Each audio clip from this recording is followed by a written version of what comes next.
নমস্কাৰ মৰমৰ ছাত্ৰ-ছাত্ৰীসকল এমকেম ৱৰ্ল্ড লৈ পুনৰবাৰ সকলোকে স্বাগতম জনাইছোঁ। আজি এই ভিডিঅ'টোত মই নৱম শ্ৰেণীৰ সাধাৰণ বিজ্ঞানৰ অধ্যায় নম্বৰ 8 গতি নামৰ পাঠটোৰ top 15 most important MCQ question আলোচনা কৰিম। তেন্তে আহক আমি আজি আৰম্ভ কৰোঁ আমাৰ ভিডিঅ'টো। প্ৰথম কুৱেশ্যনটো হ'ল আমাৰ যে বস্তু এটাৰ প্ৰাৰম্ভিক বিন্দু আৰু অন্তিম বিন্দুৰ মাজৰ দূৰত্বক বোলা হয়। বস্তু এটাৰ প্ৰাৰম্ভিক বিন্দু আৰু অন্তিম বিন্দুৰ মাজৰ দূৰত্বক আমি কি বুলি কওঁ? বস্তুটোৰ হৰণ বুলি কওঁ। ঠিক আছে, তোমালোকে চিত্ৰ চোৱা, এজন ব্যক্তিয়ে ষ্টাৰ্ট অৰ্থাৎ আৰম্ভণিৰ পৰা এণ্ড অৰ্থাৎ অন্তিম অৱস্থানত উপনীত হ'বলৈ বিচাৰিছে। তো মানুহ এজনে এই আৰম্ভণি অৱস্থানৰ পৰা অন্তিম অৱস্থালৈ যাবলৈ মানুহজনৰ বিভিন্ন পথ আছে। ঠিক আছে, কিন্তু মানুহজনে ষ্টাৰ্টৰ পৰা অৰ্থাৎ আৰম্ভণিৰ পৰা অন্তিম অৱস্থানত যাবলৈ তাৰ আটাইতকৈ সৰ্বনিম্ন যিটো দূৰত্ব হ'ব সেই দূৰত্বটোক আমি কি বুলি ক'ম? ডিছপ্লেচমেণ্ট অৰ্থাৎ হৰণ বুলি ক'ম। ঠিক আছে, এই হৰণৰ বাহিৰে বাকী যিমানবিলাক পথ হ'ব মানুহজনে আৰম্ভণি অৱস্থানৰ পৰা অন্তিম অৱস্থানত যাবলৈ, সেই সকলোবিলাকক আমি কি বুলি ক'ম? ডিষ্টেঞ্চ অৰ্থাৎ দূৰত্ব বুলি ক'ম। ঠিক আছে, কিন্তু মানুহ এজনে এই আৰম্ভণি অৱস্থানৰ পৰা অন্তিম অৱস্থানত সৰল ৰেখাৰে সৰ্বনিম্ন যিটো দূৰত্ব অতিক্ৰম কৰিব সেইটো হ'ব আমাৰ কি? হৰণ। ঠিক আছে, তো বস্তু এটাৰ হৰণ আমি সদায় প্ৰাৰম্ভিক আৰু অন্তিম অৱস্থানৰ মাজৰ যিটো নিম্নতম দূৰত্ব হয় সেইটোকে বুজাওঁ।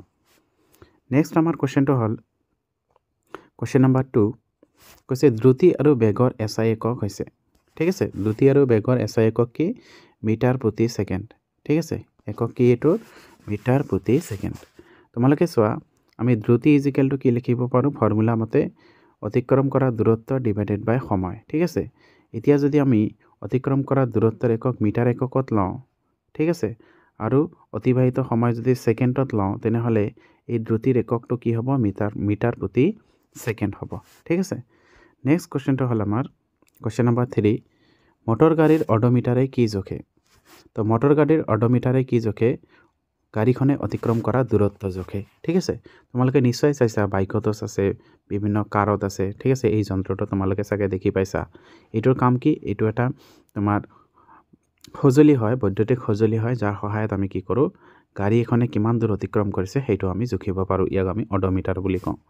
ঠিক আছে, নেক্সট কুৱেশ্যনটো হ'ল আমাৰ কুৱেশ্যন নম্বৰ 4 যে এটা বস্তুৱে সুষম গতিৰে গৈ থকা অৱস্থাত দূৰত্ব সময় লেখ এডাল হ'ব। তোমালোকে চোৱা, ইয়াত চিত্ৰত দেখুৱাইছে, লেখ চিত্ৰ এটা দিয়া হৈছে যে বস্তু এটাৰ দূৰত্ব আৰু সময়ৰ যিটো লেখ চিত্ৰ সেইটো দিয়া হৈছে আৰু লেখডাল কি? এডাল সৰল ৰেখা হৈছে। তো যেতিয়া কোনো এটা বস্তুৰ আমি লেখ চিত্ৰ অংকন কৰিম, বস্তুটোৰ সময়ৰ সাপেক্ষে বস্তুটো অতিক্ৰম কৰা দূৰত্বৰ, আৰু লেখডাল যদি সৰল ৰেখা হয়, তেন্তে বস্তুটোৰ গতিক আমি সদায় কি বুলি ক'ম? সুষম গতিত থকা বুলি ক'ম। ঠিক আছে, তো এইটোৱে কৈছে যে সুষম গতিৰে গৈ থকা বস্তু এটাৰ দূৰত্ব আৰু সময়ৰ লেখডাল সদায় কি হয়? সৰল ৰেখা হয়। ঠিক আছে, নেক্সট কুৱেশ্যনটো হ'ল আমাৰ কুৱেশ্যন নম্বৰ 5 যে বস্তু এটাৰ প্ৰতি একক সময়ত পৰিৱৰ্তন হোৱা বেগৰ জোখক কি বুলি কোৱা হয়? যে প্ৰতি একক সময়ত হোৱা বেগৰ জোখক কৈছে। ঠিক আছে, এইটোক আমি কি বুলি কওঁ? ত্বৰণ বুলি কওঁ।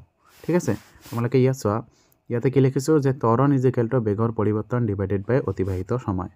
তো যদি বস্তু এটা টি সময়ত ইউ প্ৰাৰম্ভিক বেগৰ মানৰ পৰা ভি অন্তিম মানলৈ বস্তুটোৰ বেগৰ পৰিৱৰ্তন ঘটে, তেন্তে বস্তুটোৰ ত্বৰণ কি হ'ব? ত্বৰণ আমি পাম V minus U by T. ইয়াতে চোৱা, বেগৰ পৰিৱৰ্তন হৈছে অন্তিম বেগ মাইনাছ প্ৰাৰম্ভিক বেগ ডিভাইডেড বাই টাইম। ঠিক আছে, যদি টি সময়ত বস্তুটোৰ বেগৰ পৰিৱৰ্তন ভি মাইনাছ ইউ হয়, তেনেহ'লে একক সময়ত বস্তুটোৰ বেগৰ পৰিৱৰ্তন কিমান হ'ব? V minus U by T হ'ব। তো যিকোনো বস্তু এটাৰ প্ৰতি একক সময় অৰ্থাৎ একক সময়ত পৰিৱৰ্তন হোৱা বেগৰ জোখক আমি কি বুলি কওঁ? ত্বৰণ বুলি কওঁ। ঠিক আছে, নেক্সট কুৱেশ্যনটো হ'ল আমাৰ কুৱেশ্যন নম্বৰ 6 যে ত্বৰণৰ SI একক কি? ঠিক আছে, ত্বৰণৰ SI একক কি? ত্বৰণৰ SI একক হ'ল আমাৰ কি? মিটাৰ প্ৰতি ছেকেণ্ড স্কুৱেৰ। ঠিক আছে, কি একক? মিটাৰ প্ৰতি ছেকেণ্ড স্কুৱেৰ। নেক্সট আমাৰ কুৱেশ্যনটো হ'ল কুৱেশ্যন নম্বৰ 7 যে যদি দূৰত্ব সময় লেখ এডাল সৰল ৰেখা হয়, তেন্তে বস্তুটোৰ দ্ৰুতি হ'ব। মই অলপ আগতে ক'লোঁ যে কোনো এটা বস্তু যদি দূৰত্ব আৰু সময় লেখডাল যদি সৰল ৰেখা হয়, তেনেহ'লে বস্তুটো সদায় কেনেকুৱা বেগত গতি কৰিব? সুষম গতিত গতি কৰিব। ঠিক আছে, তো অপশ্যন বি হ'ব আমাৰ কি? কাৰেক্ট। নেক্সট কুৱেশ্যনটো হ'ল আমাৰ কুৱেশ্যন নম্বৰ 8 যে বেগ হ'ল, বেগ এটা কি? বেগ এটা হ'লে আমাৰ ভেক্টৰ ৰাশি। ঠিক আছে, ভেক্টৰ ৰাশি কাক কয়? যিবোৰ ৰাশিৰ মান আৰু দিশ দুয়োটাই থাকে তাক আমি কি বুলি কওঁ? ভেক্টৰ ৰাশি বুলি কওঁ। তো প্ৰথম অপশ্যন দিয়া আছে আমাক কি? বেগ এটা কি? স্কেলাৰ ৰাশি। বেগ এটা স্কেলাৰ ৰাশি নহয়, এইটো কি? ভেক্টৰ ৰাশি। ছেকেণ্ড অপশ্যনটো দিয়া আছে ভেক্টৰো নহয়, স্কেলাৰো নহয়, এইটো শুদ্ধ নহয়।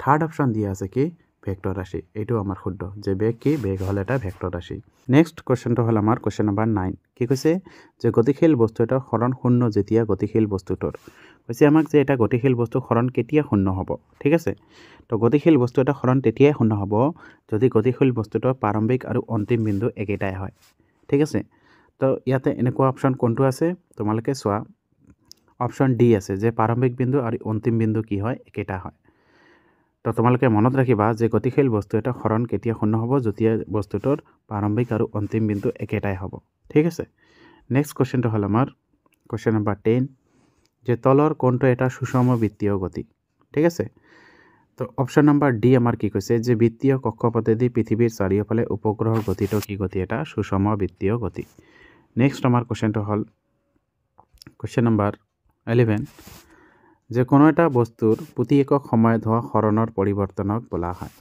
যে বস্তু এটাৰ প্ৰতি একক সময়ত হোৱা হৰণৰ পৰিৱৰ্তনক আমি কি বুলি কওঁ বেগ বুলি কওঁ ঠিক আছে নেক্সট আমাৰ কোৱেশ্চনটো হ'ল কোৱেশ্চন নম্বৰ 12 যে কোনো এটা বস্তুৰ দূৰত্ব সময় লেখৰ নতিয়ে বস্তুটোৰ নিৰ্দেশ কৰে কোনো এটা বস্তুৰ দূৰত্ব সময় লেখৰ নতিয়ে বস্তুটোৰ কি নিৰ্দেশ কৰে বস্তুটোৰ দ্ৰুতি নিৰ্দেশ কৰে ঠিক আছে কি নিৰ্দেশ কৰে দ্ৰুতি নিৰ্দেশ কৰে নেক্সট আমাৰ কোৱেশ্চনটো হ'ল কোৱেশ্চন নম্বৰ 13 যে যদি এটা বস্তুৰ হৰণ সময় লেখ সময় অক্ষৰ সমান্তৰাল হয় তোমালোকে চোৱা ইয়াতে এটা বস্তুৰ লেখচিত্ৰ অংকন কৰা হৈছে বস্তুটোৰ সময় সাপেক্ষে বস্তুটোৰ আমাৰ হৰণৰ লেখচিত্ৰ অংকন কৰা হৈছে আৰু লেখচিত্ৰটোত চোৱা তোমালোকে সময় অক্ষৰ সমান্তৰাল হৈছে ঠিক আছে তো কোনো এটা বস্তুৰ সময় সাপেক্ষে যদি আমি বস্তুটোৰ হৰণৰ লেখচিত্ৰ অংকন কৰোঁ আৰু লেখচিত্ৰটো যদি আমাৰ কি হয় সময় অক্ষৰ সমান্তৰাল হয় তেনেহ'লে বস্তুটোৰ বেগ সদায় কি হ'ব শূন্য হ'ব ঠিক আছে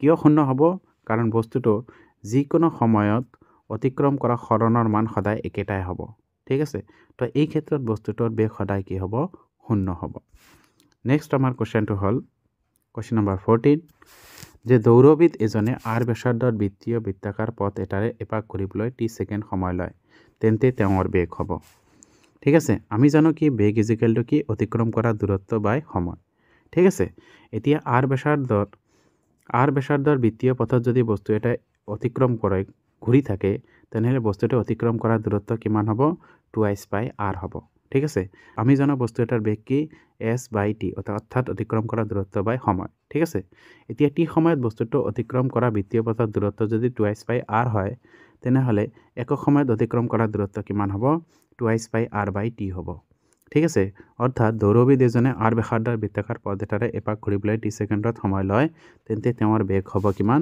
2s বাই r বাই t ঠিক আছে নেক্সট আমাৰ কোৱেশ্চন হ'ল কোৱেশ্চন নম্বৰ 15 কি কৈছে যে এটা বস্তুই আৰ ব্যাসাৰ্ধৰ বৃত্তীয় পথত ঘূৰে অৰ্ধবৃত্তীয় পথত বস্তুটোৰ হৰণ হ'ব কি কৈছে এটা বস্তু ধৰা তোমালোকে এটা বস্তু আছে বস্তুটো এই বিন্দুৰ পৰা এই আৰ ব্যাসাৰ্ধৰ বৃত্তীয় পথত ঘূৰি আছে ঠিক আছে এতিয়া অৰ্ধবৃত্ত মানে কি বুজাব যে বস্তুটো এই বিন্দুৰ পৰা কলৈ গৈছে এই বিন্দুৰ পৰা বি বিন্দুলৈ গৈছে এইখিনি অৱস্থাত বস্তুটোৰ আধা পাক ঘূৰাৰ পিছত বস্তুটোৰ হৰণ কিমান হ'ব তো আধা পাক ঘূৰাৰ পিছত বস্তুটোৰ হৰণ কিমান হ'ব r প্লাছ r কিমান হ'ব 2s r হ'ব ঠিক আছে তো তোমালোকে চোৱা বস্তুটো যদি এৰ পৰা ঘূৰি ঘূৰি ঘূৰি ঘূৰি বি লৈ আহে তেনেহ'লে এইখিনি ক্ষেত্ৰত বস্তুটোৰ প্ৰাৰম্ভিক বিন্দু a আৰু অন্তিম বিন্দু কি আমাৰ b এই প্ৰাৰম্ভিক বিন্দু আৰু অন্তিম বিন্দুৰ মাজৰ দূৰত্বটো কিমান হ'ব আমাৰ এই বৃত্তটোৰ আৰ ব্যাসাৰ্ধৰ বৃত্তটোৰ যেটো বেছ আছে সেইটো হ'ব তো আৰ ব্যাসাৰ্ধৰ বৃত্ত এটাৰ বেছ কিমান হ'ব দুবাৰ r যোগ কৰিব লাগিব তো